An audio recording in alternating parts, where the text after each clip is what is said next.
पहले ही कोरोना महामारी का कहर झेल रहे गुजरात राज्य पर अब भीषण चक्रवात ताउते का खतरा मंडरा रहा है। गुजरात में 23 सालों बाद इतना भीषण चक्रवात आने की संभावना जताई जा रही है। ताउते चक्रवात तेज गति से गुजरात की ओर आगे बढ़ रहा है। 15 से 20 किलोमीटर प्रति घंटे की रफ्तार से ये चक्रवात गुजरात की ओर आ रहा है। यह साइक्लोन गुजरात के तटों से आज रात तक टकराएगा। मौसम विभाग ने इस साइक्लोन को अत्यंत तीव्र समुद्री चक्रवात घोषित किया है, जिसके चलते राज्य में ग्रेट डेंजर अलर्ट दिया गया है।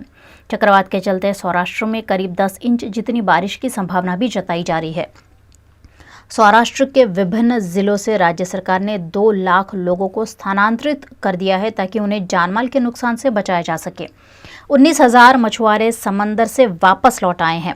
राज्य सरकार द्वारा की जा रही इस कवायद में केंद्र सरकार भी सहायता कर रही है।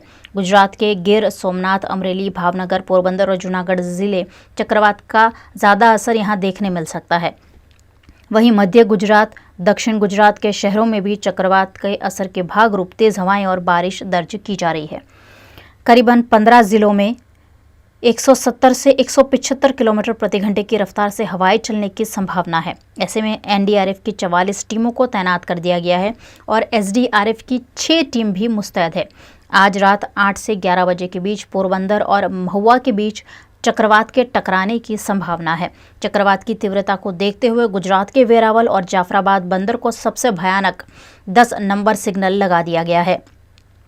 गौरतलब है कि बीते 23 सालों बाद इतने भीषण चक्रवात का सामना गुजरात कर रहा है। देश की आर्थिक राजधानी मुंबई आज चक्रवात ताउते की चपेट में आई और पूरे मुंबई में धुआंधार बारिश से घुटनों से ऊपर तक पानी भर जाने की वजह से मुंबई पानी में डूबा डूबा नजर आया। चक्रवाती तूफान ताउते ने गुजरात पहुंचने से पहले मुंबई में जोरदार तबाही मचाई। तकरीबन 60 से 75 किलोमीटर प्रति घंटा की रफ्तार के साथ तेज आंधी में कई पेड़ टूट गए और कुछ घरों को नुकसान पहुंचा। सड़क पर यातायात बाधित हो गया, लेकिन किसी के हताहत होने की खबर सामने नहीं आई है। 17 मई को तड़के सुबह से मुंबई में हवाओं के साथ बारिश शुरू हुई। शहर के गेटवे ऑफ इंडिया के आसपास समंदर में ऊंची लहरें उठी। मौसम विभाग ने मुंबई के लिए ऑरेंज अलर्ट भी जारी किया है। मुंबई में धुआंधार बारिश के चलते कई इलाके जलमग्न हो गए। यहां तक कि रेलवे स्टेशन में भी पानी भर गया है, जिसके चलते रेल सेवा भी बाधित हुई है। वैसे तो मुंबई में लॉकडाउन चल रहा है और आवाजाही बाधित है, लेकिन भारी बरसात के चलते मुंबई में जनजीवन अस्त व्यस्त देखा गया। लोग अपने वाहनों के साथ सड़कों पर ही फंस गए और परेशान हुए। इस चक्रवात का असर मुंबई पर अगले 2 दिनों तक और देखने मिलने का अनुमान मौसम विभाग ने जताया है। वडोदरा शहर जिला में चक्रवात ताउते से होने वाली असर और नुकसान से निपटने के लिए जिलाधीश शालिनी अग्रवाल ने विभिन्न विभागों के साथ तैयारियां की। वडोदरा शहर में चक्रवात ताउते से होने वाले असर से निपटने के लिए जिलाधीश शालिनी अग्रवाल द्वारा दिन भर अलग अलग विभागों के साथ बैठक की गई।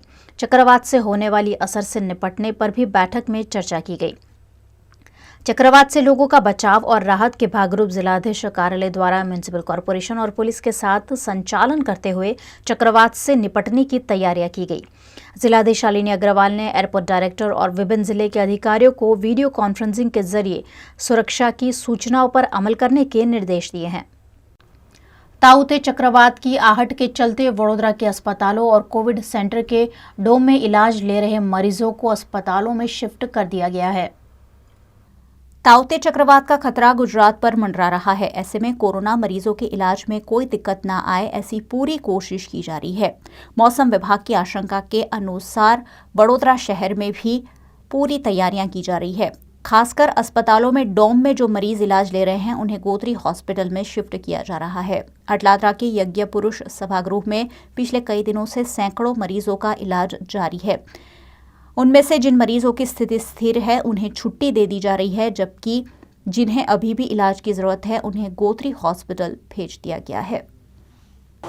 एक चेतावनी दी गई है कि ताउते करके जो साइक्लोन है वो गुजरात के करीब से प्रसार होने वाला है। हो सकता है कि आज रात या कल सुबह में वो गुजरात के बॉर्डर को छू के निकले या गुजरात के जो सौराष्ट्र का इलाका है उसके अंदर होके राजस्थान और दिल्ली की तरफ जा सकता है। इसका जो गति है विंड का वो थोड़ा ज़्यादा होने की संभावना है। उसकी वजह से एक एडवांस प्लानिंग के अंतर्गत बड़ौदा में जो कोविड का ट्रीटमेंट चल रहा है और काफ़ी ज़्यादा मात्रा में पेशेंट दाखिल है, वो सभी पेशेंटों की सेफ्टी के लिए सुविधा की गई है। खास करके गोत्री मेडिकल कॉलेज में जो टेम्पररी डोम बनाया था, वहाँ पे करीब 30 पेशेंट 30 जितने दर्दी दाखिल थे, वो सभी मरीजों को हटा के पक्के बिल्डिंग में शिफ्ट कर दिए गए हैं। उसी तरह यज्ञपुरुष में भी 2 तरह के डोम है, एक पक्का डोम है और एक कच्चा डोम था। वो कच्चे डोम में भी 30-40 पेशेंट थे, उनको भी सुरक्षित जगह पे शिफ्ट कर दिया गया है। एसएसजी हॉस्पिटल में मरीजों के जो रिलेटिव्स आते हैं उनके ठहरने के लिए कच्चा डोम था, वहाँ से उनको शिफ्ट करके उसी कैंपस में साइकेट्री का वार्ड है उसको खोल दिया गया कि जिसकी वजह से पेशेंट के रिलेटिव्स वहाँ पे आसरा ले सके।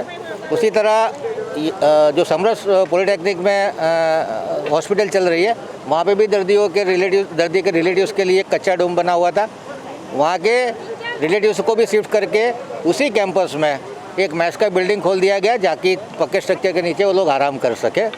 उसी तरह जो हमारे यज्ञपुरुष में आज की तारीख में करीब 210 पेशेंट दाखिल है, उसमें जितने सीरियस पेशेंट है करीब 60 से 70 जितने दर्दी है, उनको हम गोत्री और समरस हॉस्टल में कि जिनको ऑक्सीजन की ज़्यादा मात्रा की ज़रूरत है, ऐसे दर्दियों को शिफ्ट कर रहे हैं। एक एडवांस प्लानिंग के अंतर्गत सारे हॉस्पिटलों में जो इलेक्ट्रिक फेलियर के टाइम पे ज़रूरत पड़ सकती है, ऐसे जनरेटर लगा दिए गए हैं और जनरेटर के लिए जो डीजल की ज़रूरत है उसका भी स्टॉक कर लिया गया है 24 घंटे के लिए। सभी कर्मचारी, इलेक्ट्रीशियन, सिविल के कर्मचारी, फराज खाना के कर्मचारी, फिर फायरमैन, ऑक्सीजन लाइन के कर्मचारी, सभी लोगों को ऑन साइट रहने के लिए इंस्ट्रक्शन दी गई है और सभी लोग अपनी ड्यूटी बखूबी निभा रहे हैं। और ख़ास करके एम्बुलेंस, बसेस, उसकी भी व्यवस्था स्टैंड बाई की तरह रखी जाएगी। जब पवन की स्पीड ज़्यादा होगी तो सबसे पहले जो प्रभावित होगा वो टेलीकम्युनिकेशन होगा, तो ऐसा हो सकता है कि जो टेलीफोन से बात करना शायद मुश्किल हो जाए, इसलिए सभी जो जिम्मेदार अधिकारी है उनको अपनी जगह पे मुस्तैदी से अपनी फ़र्ज निभाने के लिए कहा गया है। इसी तरह जो भी फायर इंजन है अवेलेबल है, हर एक साइड पे एक फायर इंजन को भी स्टैंड बाई पे रखा गया है, तो कोई इमरजेंसी आए तो वो आपातकालीन स्थिति को आराम से कंट्रोल किया जा सके।